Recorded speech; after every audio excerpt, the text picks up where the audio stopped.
Wou jy al ooit in 'n heeltemal nuwe wêreld instap? Kom ons kyk hoe dit werk.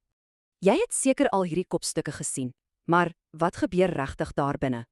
Wel, dis presies die belofte van virtuele werklikheid. Kom ons breek dit vinnig af. Dink daaraan as 'n rekenaargemaakte droomwêreld wat jy nie net sien nie, maar waarin jy kan leef. Die hele punt is eintlik om jou sintuie te vloos dat jy iewers heeltemal anders is. Hoe? Wel, dit gebruik toerusting om jou oë en ore heeltemal van die regte wêreld af te sny. So, hoekom is dit nuttig? Dit gaan alles oor die skep van veilige, beheerde simulasies. Mense kan vir hoë risikosituasies oefen sonder enige van die werklike gevolge as iets verkeerd loop. En dit maak 'n wêreld van ervarings oop wat dalk andersins heeltemal buite bereik sou wees. Hierdie meelewing is so kragtig dat dit studente kan help om tot 25% beter te leer en onthou.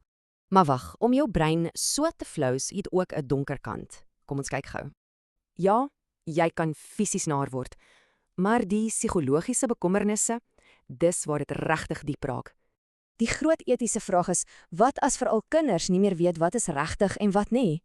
En dan is daar die prys. Hierdie toerusting kan jou duisende rande uit die sak jaag. Goed, ten spyte van die uitdagings, waar sien ons VR vandag reeds in aksie? Wel, dis oral. Van mynwerkers wat oefen tot eiendomsagente wat huise verkoop. Dis ongelooflik veelsidig.